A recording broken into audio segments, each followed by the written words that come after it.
Slip and Dip Podcast, episode 16. Kendrick Jones, Matthew Wells, doing what we do best, talking about boxing, MMA, and everything. Yes, sir. Yes, sir. Back at it again, man. We took a week off. Got a lot of stuff going on. You're on vacation. Crazy, man. Crazy. Doing the West Coast and everything. Now we'll talk about people getting dropped in sparring. We talking about sparring in an exhibition for what? I think it's kind of shady that random UFC footage pops up on Dana White's Twitter. But at the end of the day, Dana White is a promoter. That's what he do. Yeah. Yeah, man, we'll get on all that in here in a second, man. But tell me about this vacation of yours, man. I saw you were hopping up and down the whole West Coast over there in California. Tell me about what you were doing out there, man. Yeah, I did a little everything. Went to 4 major league ballparks. We started off at Anaheim. Got to see the great Mike Trout. Man, went 3 for 4 with 3 RBIs and beat the A's like everybody else do. Then we went down to had over there. I see. I'm still a Ranger fan, but they out for the year. We then went down to San Diego and enjoyed the coast. If you go to San Diego, you got to go right outside of San Diego. You got to go to La Jolla, California. Great scene, great little La Jolla Cove. Everything was perfect there. Beautiful weather. Then we stayed there for a couple of days and then moved up to good old LA, home away from home. Had to take the missus to Danny's Tacos. If you want some street tacos, holler at my boy Danny's Tacos now off of Olympic in downtown LA. You can't go wrong. Man, open at 3 o'clock and take care of your boy, Senor Johnson. Man. It did. We kept it moving. We pushed on to San Francisco, got to check out the Cubs and the Giants. Not being that as everybody knows, we're from an American League city. It was cool seeing that going to a National League park and see 2 of the most high-profile National League teams. And it was a 3-1, it was a pitcher's duel. And I found out a little San Francisco-ism that one of their team theme songs is "Lights" by Journey. Okay. I didn't know. I was the only person not singing. I was sitting there looking at people that don't look like me singing. I'm just sitting there just moving left to left. And people are like, what is this man doing?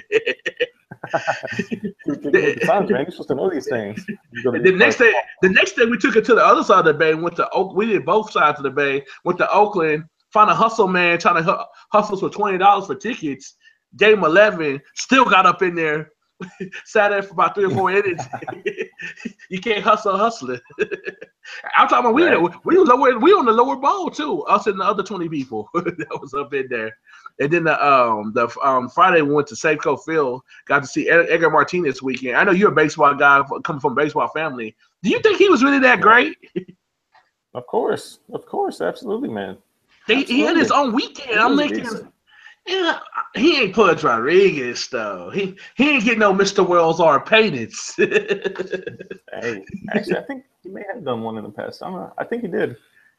I know he didn't get not for that particular weekend, but I think he's done one in the past. I'd have to double check that though. And while I was not sure. While I was on vacation, I was staying in touch with my sources and stuff. The whole 8-ounce glove thing is legit. I thought it was a bunch of, I'm like, whatever, because people were telling me that I know, and basically they're appeasing Floyd to the fact that because people that don't, MMA people don't know this, every boxing fight under 147 is fought at smaller gloves. That's how you get the knockouts. If you go over 147, you go to the 10-ounce gloves. There's no way with 10-ounce gloves that Connor's getting knocked out by Floyd. So that's why I think Floyd's going to be way more aggressive and turn back the clock and try to put on a show because he's not, even if he gets caught, he knows he can take the punch. So I think we might actually see an action-packed fight with them still carrying him. I still think it's going to a round. If they get up that 8-ounce glove? Okay. That's interesting, man. So yeah, we're obviously talking about, the whole ordeal with them trying to get for those that don't know, they're following along. They're talking about getting the 8-ounce glove switched for the big Conor Maymack, the big Maymack fight coming up here on August 27th. August 26th, rather. So Conor said some things on, with Ariel in his little sit-down interview. He said if it's an 8-ounce gloves, he's knocking him out in the second round. If it's 10-ounce glove, he's knocking him out in 4. And he said he will drop him in the first round. That man is oozing confidence. I will just say that. That is one thing that man is not lacking. he's not lacking confidence, but he's lacking common sense. How is he gonna do? How he gonna do something that Manny Pacquiao, Miguel Cotto, Shane Mosley, what's my man, Marquez? These are boxing Hall of Famers that boxed their whole life. That's been in the ring with this man. They ain't had me to do it. This man just gonna come off out the octagon after whooping Eddie Alvarez's ass and gonna go catch the greatest boxer of our generation. Come on, bro. I'm gonna play. I mean, I agree with you, but I'm gonna play devil's advocate here. To steal a line from Conor McGregor himself at the press conference. Have I been wrong yet? Have I been wrong yet? No. He was getting wrong against Nate Diaz. Yeah, he was wrong against Nate Diaz. That's right. But he got him back though. He got him back though. Tell me this: are your MMA services say? I hear that it's going to be Nate Conor 3. The last, don't give me the numbers. You know they switch every month. But the last, basically the pay-per-view that Ronda got knocked out on this year, the last pay-per-view of the year, that New Year's weekend, that him and Nate are supposed to fight in Vegas. I have not heard that. I have not heard that. That's what my people are telling me. I don't know. I mean, whatever. If that's what they do, whatever. It's BS. I mean, at 155, there's so many other fighters that deserve a title shot, rather than Nate. I mean, you're just making a mockery of the belt at that point. But tell me this though: do you think that me personally, I actually think Tony Ferguson skipped Habib. And Habib should have to fight a fight via our boy, a friend of the show, Kevin Lee, via who else is 155?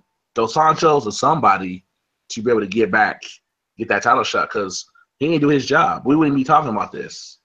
No, it's going to be. I mean, that's one of the rumors floating around right now is that Kevin Lee is going to be fighting Ferguson in Detroit. That's one of the rumors going around right now.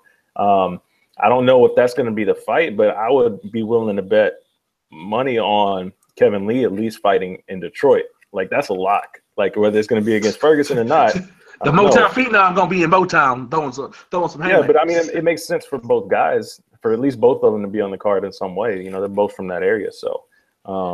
Tony Ferguson's from. Yeah, he went to school up there, man. He went to school up there, wrestled up there. So to have them on that card together would make sense. Whether it's against each other remains to be seen, but that's the rumor that's going around right now. But then my whole thing about Tony Ferguson, I'm a Tony guy. I like him, good dude, great fighter. He acts like he's above the fray. At the end of the day, you haven't put on a performance in almost a year. I know it wasn't your fault, but at the end of the day, that gap didn't closed. I mean, not really though. Not really though. I mean, okay. Well, if you don't know, Conor's going to come back. The Habib fight thing got caught off like 3 times. How many times is enough?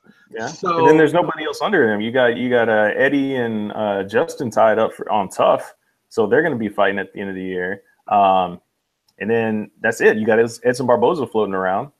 So I mean, there's really not anybody that's come up and like really taken a spot from Ferguson. You know, we kind of saw the same thing happen with Woodley. You know, he had that fight pulled out from under him when he was supposed to fight Hendricks in Houston, and then he sat out for almost a whole year too, and then he came right back and knocked out. It was over a year even. He came back and knocked out Robbie Lawler. Yeah. So you know you got a new champ. So it's kind of the same thing. But the whole Conor angle, you don't know he's going to come back.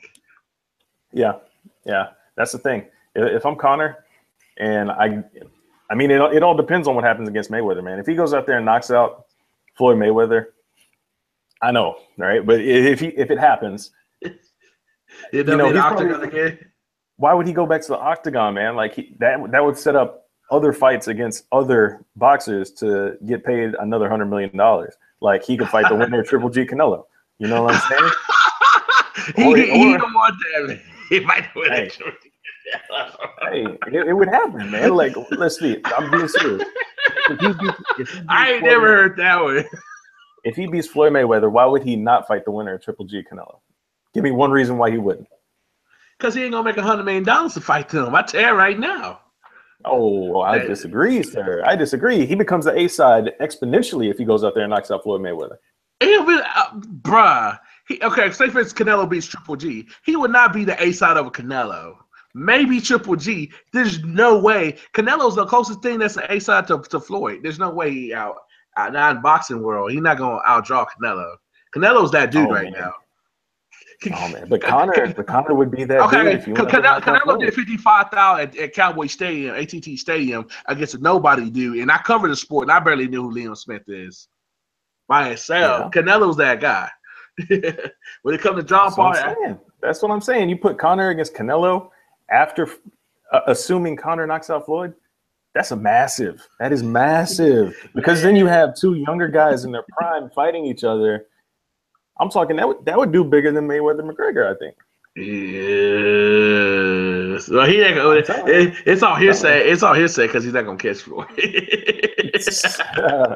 mean, yeah. The whole caveat of this whole scenario is a very, very large if, a very unlikely scenario. So I'm just saying, throw that out there. What are you telling people when people come? I got people from my dad's homeboys, the people that I see in the streets say like, "Oh, what do you do? Oh, I cover fights and da. Oh, who you think Mayweather McGregor? Should I put some money on McGregor?" I mean, hey, if you want to help build a building in Vegas, go right ahead. Yeah, no kidding. Like, I mean, the only bets you should be making out there. This is my betting advice, official betting advice for Mayweather McGregor. You go back a few episodes, I already gave you some, but I'm giving you some more right now. Hit with that knowledge, Mr. Wells. If you're gonna bet on this fight, you need to bet on the props and you need to bet on the decision, and that's it. Like, you can bet on either fighter to win the decision, and you'll make money. If you bet on both of them, you'll still come out ahead. So you just got to play it the right way. But again, to go back to my previous advice that I gave you, if you're gonna bet on Conor McGregor and you are in Vegas, like I said, go hit the blackjack table, go get the craps, go hit whatever your game of choice is. Take some money from the casino first, and then put that money on Conor. If you walk straight into the casino and throw a G down on Conor all willy-nilly, you're doing it wrong, bro. Doing it wrong. I'd say that. Yeah, they have the conference call on Wednesday. I'll be on that. That Floyd's is on Thursday and Conor's is on Wednesday. Okay, yeah, looking forward to that coming up here this week for sure. For sure. Hopefully your boy get a slide of question up in this piece. Yeah, man. I mean, the other thing surrounding this whole ordeal is Paulie Malignaggi just constantly worried about this whole sparring footage leaking, defending himself, saying it wasn't a knockdown, saying it was a push. Yeah. It was like a push. It was a push. It was a push. And I mean, but to be fair, Conor did look like he had him a little wobbled, but it was a push that sent him to the canvas. And people have been like overanalyzing this stuff like it was freaking footage of JFK getting sniped, man. Like, it is ridiculous the amount of effort these people are putting onto this stuff on social media. Like, it's not that big of a deal, for one. For two, I mean, listen, the only reason it's so much of a bigger deal because Paulie keeps trying to defend it. Like, if you just shut up, people will forget about it. But he keeps trying to defend it, keeps trying to go back and forth and over it again. But I think that if he would just accept the fact that he hit the canvas and be like, okay, it's sparring, and people get dropped all the time. Like, but he's not doing that. He's trying to, discredit Conor's work, which is his work, getting those Irish fans all riled up. But what is his work though? They put a video of somebody on a slip, like in a regular fight. That's a slip. It's like a fake knockdown, basically. No, but I'm saying, like, Conor's in there training, training hard, getting ready for the biggest fight of his life. And he's out there just trying to say, nah, he didn't get me. He didn't get me. Meanwhile, in that other clip, that boy got blasted with that left hand. I'm talking absolutely throttled with that left hand. That head popped so far back. Boy. I'm surprised he didn't get knocked out with that, to be honest with you. Because that was a shot, boy. Now, you know which one I'm talking about, too. Yeah. But the thing is, though, he walked him down, though. He's not going to be able to walk down Floyd like that. No. I agree with you on that. And I think that exact same punch, if he throws that exact same punch, Floyd's going to be under and out, hitting him with a counter left hook on the way. So, I mean, there's just the speed difference. Like, I'm not going to try to compare what we saw in these few seconds between Conor and Paulie to what's going to happen in the fight against Floyd. Like, that's just completely ignorant to try to do that. So, I mean, you got to take everything with a grain of salt. Be like, oh, he caught Paulie with some good shots. Paulie's 40 years old and retired. So that's not, I mean, you should say about Paulie. My man Paulie 38. He got a big game before. I mean, he probably feels 40 after going in there with Conor. getting knocked around a little bit. He's a career 140, 147 fighter. He's about 165 up in that mud. Yeah. That's the thing, right? Conor looks so much bigger than him too. But I mean, Conor's big, obviously. Conor's the bigger dude here. You know. And I'm tired of people going for Floyd's. I like Floyd, respect the way he played the game. But I'm tired of him sitting there with Stephen A. He has a real chance. He's younger than me. He's bigger than me. He might even be quicker than me. He got a longer reach than me. It's gonna be hard. I'm being for a long night. Come on now. And there's some sucker somewhere in America. Man, I'm gonna buy that fight. He might get Mayweather. This might be it. Like I told you, man. Like I told you before, the way that they're selling this fight, the way that Conor literally has people believing that if he loses this fight, it's gonna be a shocking upset. Like, no. Like, that's not what we're dealing with right here. Like, they have you so convinced. If Conor wins this fight, it will be an incredible, incredible upset, not the other way around. You know what I mean? But these MMA fans, boy, these Conor supporters, man, they truly believe this dude can do anything. They damn near walk on water. But hey, like I said, man, the dude, he's only been wrong once in his career so far, and then he got that one back. But again, to go out there and beat Floyd. I think he whatchamacallit though. Have to show me. I think. Do you think he will actually go up and fight Tyron? You think he would? No. Tyron's so much bigger. So much bigger. I mean, he could do it, but you want to get in there with a wrestler like Tyron? Come on now. Yeah. Come on now. That's just not a good look for anybody. Anybody involved on the Conor side of things. But I think the next fight, honestly, let's say Conor. I mean, actually the Mayweather fight has no bearing whatsoever. But Conor comes back to MMA. Depending if GSP beats Bisping, I could see GSP fighting Conor. But that was another thing they said today. Was that GSP said, if he wins against Bisping, he has to defend that belt against Robert Whittaker. So there you go. So who Conor obviously has to defend that title, right? When he comes back at 155. Yeah. I mean, that's the thing, right? So that's another thing. People don't realize. I try to tell one of my guys in the sport that knows the sport. Shout out to Brian Salmon. I tell him, man, Conor has never defended a belt. People think he has. He got two belts at the same time. He ain't never defended either one of them. No. Technically, he's got 3 belts because he was the interim champ, and then he moved up. The one, right? That's the one. People are counting that interim title. It's not defense. Not a defense. Exactly. That's not a title defense. No, it's not. He's never defended a title. Never has. He shows up on the big stage. You got to give him that.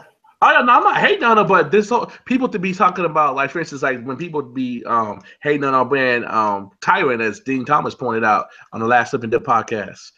Mm-hmm. Oh, you need to defend the belt X amount of time, be considered a legend. No, you don't. Conor McGregor never throws another punch in the octagon. He's in the top 2 of all time, legendary on people's eyes, and without defending the damn belt. Yeah, no, yes and no. I mean, he was obviously like, there's different types of legacies you can create. I'm not talking about like pure skill. I'm talking about in the general public size. Yeah. That's a different type of legacy, I think. That's kind of like up there with the Brock Lesnar legacy. The Ronda Rousey. I will say this though. Ronda's kind of in that level. She's kind of in both. Ronda's in both. Here's two things. Well, first of all, the Ronda thing. People can say what they want to say. We ain't gonna never see nobody whooping people's ass in a minute 4 and 5 times in a row, especially with the belt on the line, title fights. That ain't happening. I gotta see it. There's not going to be another division where the skill gap is that wide again. That's not going to happen. And then when it comes to Conor, he hadn't defended the belt, but that having the simultaneous belts put him on a whole nother level. Like, you got to look at probably pound for pound his accomplishment in the top 5, because you already know my saying: if it was that easy, everybody would be doing it. That's an interesting debate. It's an interesting debate if you go across the whole sport. Okay. And look at this too. The Jose Aldo. He the best featherweight champion all time. 13 seconds. Quicker than a YouTube video. My bad. Instagram video. Whole fight bet on IG, just like Ronnie's fights. Yeah. So I mean, I don't know about top 5, man. Not right now. And the fact that Max Holloway, and the fact you look at it, he beat Max Holloway. Yeah, they were younger, but he beat a future champion. So you got him, you got Eddie Alvarez, you got Aldo. That's 3 former champions he ain't knocked off right there. Oh, for sure. For sure. He's got an impressive resume, absolutely. But top 5 all time in MMA history? So if you go my resumes. Not right now. No, he's got more work to do. Got more work to do.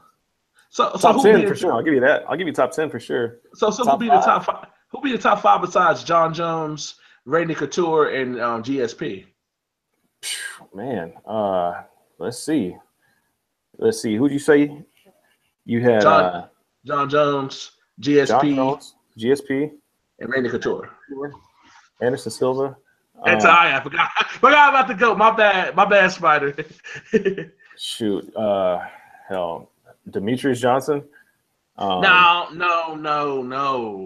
I can't. I like DJ, but who has he really beaten other than Joseph Benavidez? Like, people don't even know these dudes that he's beating. Let's get real. We know him, but the general. But you look at resume, you got to have a name. That's part of having a resume. They got to be a name. If you say it's part of your criteria, we'll roll with it. He got top 10 resume, but not top 5. Historically, man, across MMA, historically, man, Fedor is up there. Just heavyweights, man. I was going on with UFC. I do think people sleep on Verdun's resume, but Verdun's resume, if it ain't top 5, it's in top 7. It's right outside of it. Verdun's resume is legit. Matt Hughes is up there too. There's names that just keep coming to me, man. Yeah. Oh, good news about Matt Hughes, by the way, man. Saw him posted up, escaped the hospital. It's like they went out for some sushi. And did you see that post? Yeah, he looked way smaller, but hey, at least he's alive. Oh yeah, absolutely. He looked like he was against spirits, man. That's awesome to see. I hate to see somebody get taken out by something. And we the Sipping Dip podcast want to send our prayers to Ric Flair, man. I woke up this morning, I like, not Nate. Not Nate. They said he was doing good after the surgery, but that's like childhood. You can't watch wrestling in the 80s and 90s and not know about the Nature Boy. Woo! Yep, absolutely. Oh, Tito Ortiz is another one. I'm going through the whole history right now. Oh, you go way back. Yeah, I mean, like I said, the entire history. Who currently do you think has a top 10 resume that's fighting? GSP, Anderson, and John Jones? So on the current roster? Yeah. The current rankings? Top 10? I mean, hell, I would just take the current pound for pound list. I'm cool with that. Honestly, I mean, that's pretty accurate. Maybe shuffle some names around, whatever have you, but yeah. Jones, Johnson, McGregor, Stipe, Holloway, Garbrandt, Cormier. Yeah, Cormier's still up there. Minus John Jones, Cormier's still up there. Cormier's top 10. Cormier's top 10. I can see him be top 10. Yeah. Woodley, Cruz, Whitaker. But if someone went to heavyweight and won the belt some crazy way, that puts him almost in that Verdun range. Because it's easy, everybody would be doing it. Yeah, no kidding. I mean, that's the thing, though. He'd be second behind Randy Couture, right? Randy Couture had lightweight. Didn't Randy Couture have a lightweight championship in the heavyweight? Mm-hmm. Yeah, he'd be second behind Randy Couture. Yeah, man. It's an interesting thing, man. It really is. Yeah, it's Conor. Obviously, I think he just has more work to do on his resume.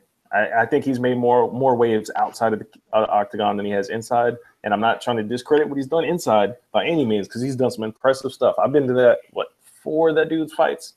For real, I've been to me the 2 most legendary. Well, I'll take that back. Other than the Aldo was probably second, but the Eddie Alvarez with the 2 belts, I was there, and the Chad Mendez. In my opinion, that's when he became a star. I was there because the dude was getting beat up. He told that man midway through the round, "When you get tired, I'm gonna wear your white ass out." 3 minutes later, walk. I'm like, this dude's the truth. That's why I became a fan that day. When I heard him tell that man what he was going to do and walk him down 3 minutes later and ended the show. I'm like, this kid is for real. Yeah. My favorite part about that fight was when he got off of his back and then that led to that ending sequence. Like as soon as he got up from all that pressure, like, you know, usually when guys get up after being on the mat for so long, they kind of back up to collect themselves, reset. No, Conor got back to his feet and got right back in Chad's face, throwing hands. And then with that left hand. That was a wrap a few seconds later. That was my favorite part about that whole thing right there. But yeah, I was at that fight. I was at Aldo. I was at Diaz. And which one was I at? What was the other one? I think that maybe it was just three. Maybe it was just three. But he puts on the show. Aldo one was just so surreal on a different level. It seems like that's probably one of the one that and the John Jones Cormier fight are probably the 2 times I feel it's like, damn, I wish I was not here in Texas. Those are 2 fights that I was like, man. But man, I'm trying to tell you, man, 205 was lit. That was the best atmosphere at a UFC fight I've been to. That's the closest thing to Mayweather Pacquiao I've ever been to. That whole week was lit. They had 3 title fights. You had the legendary Tyrant and Wonderboy 1. Joanna puts on the show. And then we see Conor do what he told us he was going to do for the whole month. I swear that man won. When he came out of that Minko and pulled that chair on that fool, that's when he won the fight. So dude won the fight that Wednesday. No, man, he's had some incredible moments, man. But you got defend the belt. Defend the belt, and maybe I'll change my tune. Defend the belt. What time? He said, "What time?" So we're talking about Conor made legendary. You're more experienced in this. Give some insight on that Aljo and Cody Garbrandt, because I don't know if it's official, but I know people in Garbrandt's camp basically told me it's a done deal that his back's getting better and he's gonna fight TJ. Don't get I can't give these damn numbers wrong. What's 217 in New York? The GSP card. Is that 217? Yeah, 217. That's what they're talking about doing that. Which, I mean, hell, that'd be a hell of a card, man. You know, they try to always do it big, or they're going to always try to do it big in NYC. That would be the 3rd title fight on that card they're looking at. What's the other card? GSP. Now, what's the other one? What's the 3rd one? JJ versus Rose. Oh, I think Thug Rose is gonna get lit up, bro. Hey, she deserves a shot though. She's done enough. For sure. But yeah, Cody versus TJ is the one that's supposed to be going down at 217, but that's not the talk, man, right now between Cody and you said Aljo. They went back and forth on Twitter a little bit. Do you see their whole interaction? Yeah, but the thing about Aljo is I don't know if he's a big fighter. As much as I like the guy. I'm not talking about the fight at all. I'm not talking about the fight. I'm talking about what they said. Hey, you're the Twitter king. You should have that by your thing, aka Twitter king. Hey, I mean, that's what it is, man. I'm always on there. Listen, so yeah, they went back and forth, man, and they had a little racial debate, I'd say, back and forth, because Aljo basically, he kind of called him out on Twitter, and then Cody just, replied. What did he come out? What did he come out? What did he say? He said, "Wait in line, boy." Cody said, "Wait in line, boy." And then the next tweet, he said, "TJ's next. Funkmaster just riding high with the biggest win he'll ever get. Can't be mad at the boy." Said boy again. And Aljo claps back, "Unless you KKK, stop calling me boy, motherfucker. You liable to get the shit beat, get your shit beat in talking like that. Talk your shit, don't be an asshat." And then said later, "Wrong or not, he ain't dumb. That's some dumbass shit to say. Talk shit, leave the racial connotations out of it." Sparked a debate on Twitter. Once again, MMA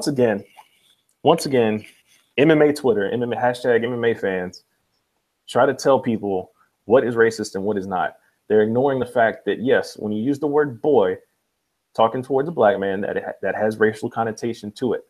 That is not saying that Cody was being racist in that particular instance, but you got to watch yourself a little bit, especially when you get checked on it.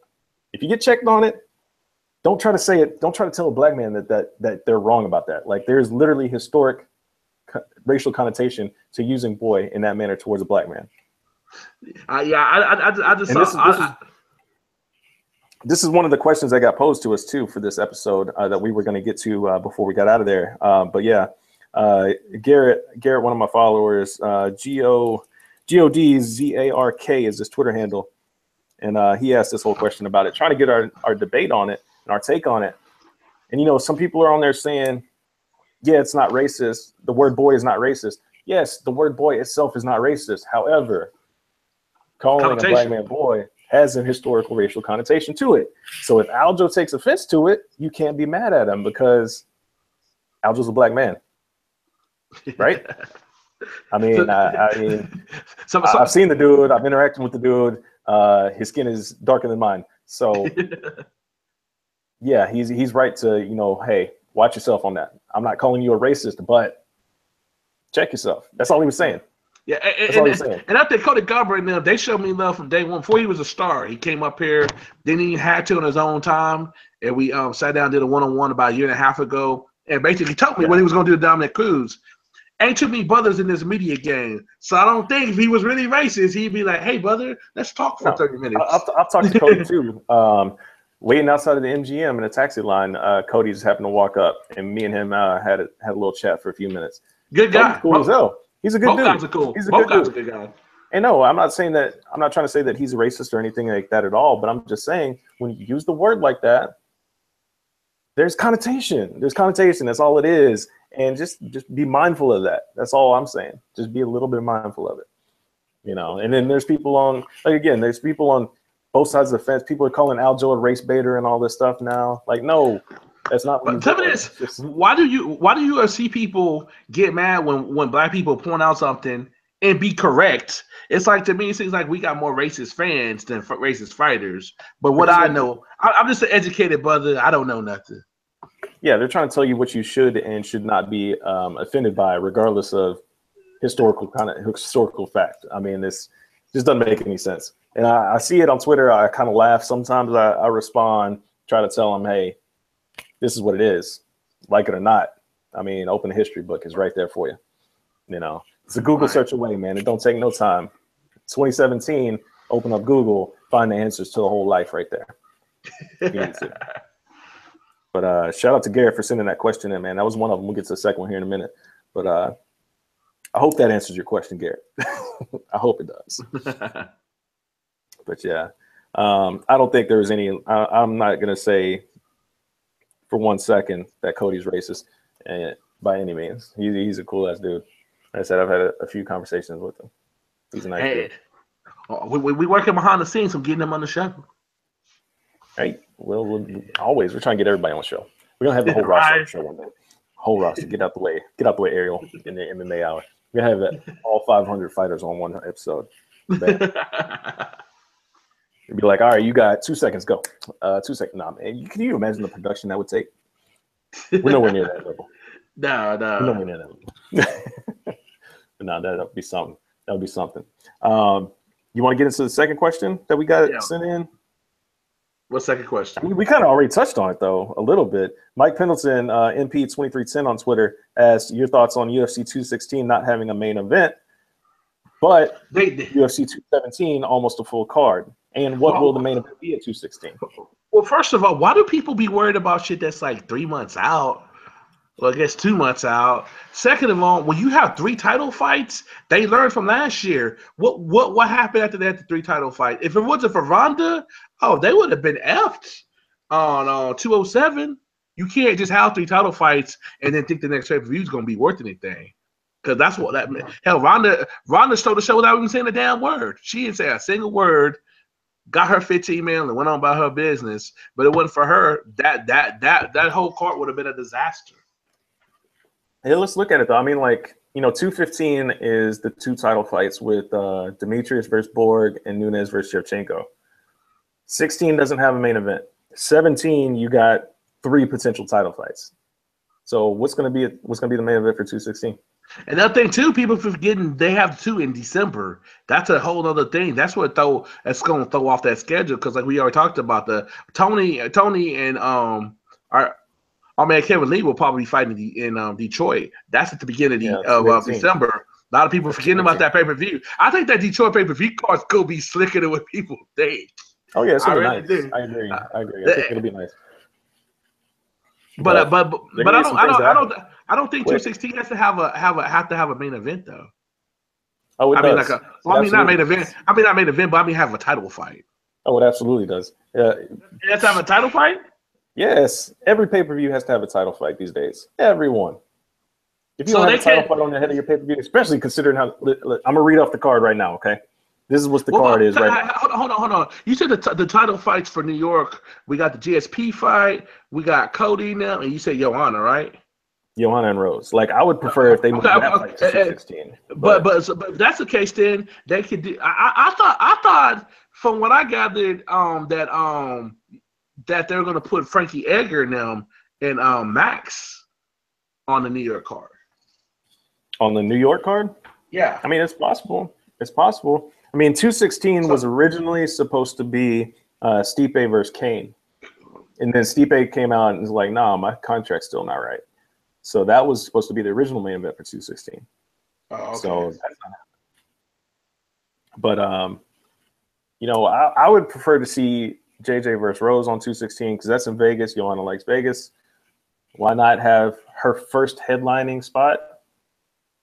Pay-per-view. She said she wanted to do it after Dallas. There's your opportunity right there. Oh, yeah, so she never headlined a pay-per-view. That's right. Yeah. I'm saying we seen her headline a card, but that was the tough finale when she beat Cordelia and the second time. Yeah, absolutely. But I don't know, man. It's a weird spot. Hopefully things get shaked out pretty quick. But hell, I would be okay if they even fix Stipe versus Kane for that card somehow finish that up. I mean, there's no other title fights to put together. Everybody else is locked up besides Max Holloway and Edgar. So wherever you're going to throw that, whether it be 216, 217, okay, whichever one. Everybody else is locked up. John Jones is still floating out there. Who are you going to put him against? But here's the thing though. One of those four fights is definitely gonna flip. They're not that silly because we know GSP's locked into New York, and then the rumor. Okay, you got Cody in that rumor. You got Frankie in that rumor. You got Joanna in that rumor. One of those rumor fights, all to do is slide in. It won't be that hard of a situation to me. Do you see a situation where John Jones could fight at 216? Who though? That talking about that dude? Well, he owes them one. Yeah, I say he owes them one. Yeah. Or he could fight Volkan, or he could fight Gustafsson. Gustafsson's got the history, man. If you're gonna put just one title fight, that's the one to put on there. Here's the crazy thing. Like, I'm going to 216. I'm not even worried about it. I'm not even worried about it. I guess because I got Bay back on my mind, I'm not even worried about it. I was like, I'll get to October when I get there. Yeah, I'll be there. I'll be in the house for that. Whoever the main event is, I'll be out there for that one. Yeah, I mean, I guess depending on how serious, like we haven't heard an update on Woodley yet. He's probably going to be out till December at the least if he doesn't have to have surgery. I think last I heard he doesn't have to have surgery. So he's probably going to take a few months off and just chill until December at the earliest, maybe early 2018. And who does he fight next? So he's almost cleaned out the division. Like, to me, the guy that he needs is GSP. Because if he beats GSP, you got to start putting that man in the top 10 legacy-wise. Yeah, that's the thing. There's really no clear contender. I will say this. He needs GSP. GSP don't need him. I'll say that. But he needs GSP. I'm pretty sure he realizes that for the legacy. Because if he knocks off GSP, you have a GSP, you have a Bobby Lawler, you have a Condit, you have a Wonder Boy who nobody else has solved the riddle, you have a Damon Maya. That's still 2 fights away, though. It's 2 fights away. Is he gonna be alone? Oh, so do you think he come back if he loses the Bisping? Do you think he fights anymore? If GSP fights Bisping, and if he wins, if he loses, if he loses, I don't think he fights anymore. You don't think he come back to 170? No, I don't think GSP's return has anything to do with trying to make another title run. I think it's just to have another couple of exciting fights, make some money, and go back home. That's what I think it is. But so you say he doesn't see Tyron then? No, I mean, ideally it would have been GSP goes out there and beat Bisping, but the problem is you have interim champion in Whitaker, so you have to make that fight next. You know, ideally my scenario would be GSP beats Bisping, Woodley fights GSP. Yeah, there you go. But there's no GSP fight. Who else does Tyron fight though? That's the thing. You know, there are people calling for Lawler versus Masvidal for the #1 contender fight, which I'm fine with that, considering Lawler just got knocked out by Woodley and Masvidal just lost. So you got to do something in the meantime. Masvidal though, whatchamacallit though, he's not a big fighter to me. Yeah, he hasn't shown it yet, right? He gets up there and then he'll take a loss. He gets up there, take a loss. But I mean, he's always up there though. Always up there. He's in the mix. Yeah, that's the thing. Dos Anjos was calling for a fight. Like, dude, I mean, you got more work to do. You're still ranked 10th in at welterweight, so. And of course, Colby Covington's coming out, calling out any and everybody under the sun, which can't do nothing about that. Can't do nothing about that. Let's see some other notes, man. Some other notes that came out. Let me run through these on my notes sheet of notes here. Mark Hunt versus Marcin Tybura was announced for the Sydney main event. Anderson Silva versus Kelvin Gastelum, mainland China, going down. And I think that's it. Oh yeah, Sarah McMahon moved to Team Alpha Male. Who did? Maybe we get Sarah McMahon. Oh, she did. Yeah, she moved out there to Team Alpha Male, so got that connection too. Hey man, we gotta get my man Buck Holster. We get my man Buck Holster on the show. I'll reach out to them tomorrow, in fact. And on the boxing side, since we last did our show, Vasily Lomachenko put on another outstanding performance. Make the man got throw in the towel because he was embarrassing so much. But at the same time, he didn't. I guess because I watch boxing. As good and great as he is, he has to stay. He's a very good little man. He can't go up like some of these other dudes and go bust somebody like a Terrence Crawford or something. He don't want that big guy in his life. He's a really good little man, though. a great little man. But I can't sit there and say they got him like some people got him in the top 5 pound for pound. Hey, you can't be top 5 when you only fought 8 fights. As impressive as they are, and he can't get. He's too little for the bigger guys. Like he's too little for even an Adrian Broner. He's too little for Mikey Garcia. He's damn sure too little for Terrence Crawford, and they're 140. So it's kind of like, who is he going to fight to just be like that guy that just is his equal? I think he's got to accept being a very good little man because 135 and below, and can't nobody touch that man. I'll tell you one thing. Until I see it. Also, I forgot to shout out to Carissa Shields. Shout out to Carissa Shields getting her first belt and her 4th fight and getting the TKO stoppage. She's a bad lady. Her and Songbird are friends of the shows. 2 fighters right there that just look like they're leaps and bounds in a whole different atmosphere of fighting than their opponents right now. Especially Carissa Shields, 21, 2-time champion. Like, that was, I don't know if anybody out there listening has heard or actually saw that fight, but go watch the clip of that stoppage. Like that was the most sympathetic stoppage I've ever seen in my life. The ref was like, "Oh no, baby, it's over. It's okay, baby. It's okay, baby." He just gave her a hug. He just gave her a hug for staying in the ring. He was like, "Come on now, it's okay. It's okay now. We're good.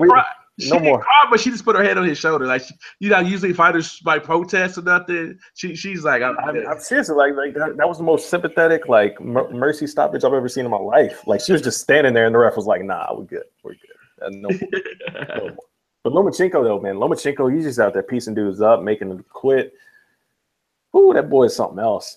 But he showed a little vulnerability because one thing people talk about how exciting he is. He's exciting because he takes chances and he fights the right person. Taking that chance can put him on his ass. Because the one time he got caught, he got bruised up pretty good. Oh yeah. But I mean, his whole thing is his style is so much different than everybody else's. The way he gets in there and he peppers you with 20% punching combinations. You know what I mean? Like he'll just throw out soft little shots just to get you to react, and then wow, out of nowhere, and then he's out of there. So he'll touch you. He'll touch you. He'll just touch you, react, wow, and then he's out. And then he's got awesome footwork. And then he pats you on the head. Yeah, exactly. Imagine JJ at the tauntster again, because her footwork in her last fight in Dallas was the most phenomenal I've seen any MMA fighter, male or female, at the show she put on.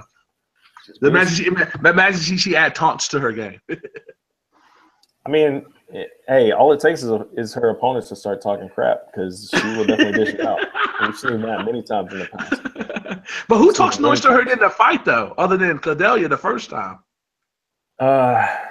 Who else was it? Oh man, I'm drawing a blank right now. It's so late.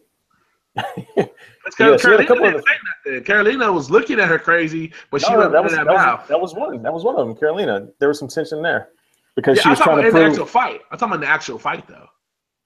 She didn't say that. She's looked at her crazy like a psycho killer, but she didn't do that. But she didn't say that. Yeah. Hell, the bell ring, bro. I ain't never been to a fight where the bell ring and the person's like posted up like they taking a photo shoot. It's a title fight. It's like, you don't know the fight go, and all of a sudden she smiles and just walks up like a serial killer, like, oh, got a fight. Yeah, that's one of the coolest things about the sport right there. Is the way Carolina approaches the fight. She's like, oh, we in this ring? All right. Do you think that hurt against Rose, though? I know she was focused for Joanna. It seemed like she got caught. She had a mental slip against Rose. That's why she got beat. Yeah, I mean, probably. I mean, it's listen. I mean, the division right now is my bad. Not Rose, Cordelia. I'm getting my people mixed up. Cordelia. Claudia. I think she could do better again. Like if they had a rematch, is that what you're asking? Yeah. Yeah, if they had a rematch, I think she would do better. But her thing is, I mean, the fact that she is so not lackadaisical, but so nonchalant about everything, I think that does hurt her from time to time. You know, because like we saw that in the Joanna fight, like she didn't come on until like the very end. You know what I mean? Yeah. So I think she's got to figure a way to get more aggressive early, and then she'll be all right. This is not breaking news, but I know you got stuff going on, and we were trying to get stuff together for the show. But when you watch Raw, Paul Heyman basically dropped that Brock Lesnar is going to drop the belt at SummerSlam and come back to UFC. Why are people on this tomfoolery? This dude's he's 40 already. He can't come back till he's 42. And he only fought once in the last 6 years. Like, what are they talking about? Like, what's this pipe dream about him coming back? I guess I saw him at UFC 200. I was good on that. Like, go on and take your steroids and go somewhere else. Like, he's getting popped for 2 years. Yeah, that's the thing. He got caught with multiple steroids. It wasn't like the John Jones thing, like, oh, we're going to get you because you're trying to show us out. He got caught with at least 2 steroids. So he's going to get popped. So yeah, I'm on the conspiracy theory side of that thing, where he's just trying to use this whole UFC thing as leverage for negotiations. So that's what I believe is really going on. I don't see Brock coming back to UFC. I really don't. It's almost impossible, but people run with it like it's like him and John Jones are gonna fight. Like, no, they're not. If he is, he's gonna be an old man, need a walker to get to the octagon. Like, it's not gonna work out for him. Mm-hmm. Speaking of WWE, WWE Superstar is going to be cornering a UFC fighter up here coming soon on September 9th. Who? Your boy, the Maharaja. The Maharaja is going to be cornering. He's a UFC newcomer. His name's Arjan Bhullar. I hope I said that name right. Bhullar. But he's making his UFC debut, and Jinder Mahal is going to be in his corner for that fight. So that's kind of a little thing I saw in the news. So we'll see the Maharaja hanging on the side of the cage in the UFC event. That'd be pretty cool. Yeah, hopefully his newcomers got bringing some heat to the cage, because that would be a pretty cool storyline right there. But yeah, man. What other notes? Any other notes? News notes you got? Have you seen that people making fun of Connor's workout because his workout was sloppy from a technical boxing? They made a whole challenge out of this. Like, it's a whole challenge now. Oh my god. Oh my god. The McGregor challenge is in full effect. Wow. It's a legitimate thing, man. It really is. Like, to loosen your body up like that, like what he's doing, it's a real thing. It's a real thing. It looks silly as all hell, but you know. Yeah, but movement, as good as that movement stuff that he does in UFC, it doesn't work in boxing for the simple fact you have to have angles. Floyd doesn't move like that, but Floyd has angles. That's why Floyd doesn't get hits. That's an interesting thing. Because the first time I saw Floyd, he's fighting Robert Guerrero, May 2013. Your boy's back is literally against the damn wall at MGM. I already went that you know me, I always have big goals. My black ass gonna get down there for the next fight, which happened. Shout out to the Canelo fight. But anyway, I'm sitting there just happy. I'm in the arena, back against the wall, section 213. I'm like at the top of the damn MGM. And I'm sitting there looking, and this cat happened on because I'm looking, I'm like, this fool is standing right in front of him. because his angles and stuff is like he always says it looks easier than what, from the outside looking in. It really do. He's right there in front of him. He's just that reflective. The only time I saw him struggle was Madonna 1 because Madonna was throwing crazy stuff and it was going in on him, so he had his ass off the ropes in the second part of the fight. But at the end of the day, that ain't going to fight. Hey, it's an interesting thing though, because when I mean that's obviously just like a warm up. Come on now, but Paulie on the MMA Hour earlier today, he said something with he was obviously defending the slip again, right? And he said something about like that combination that Conor would throw through.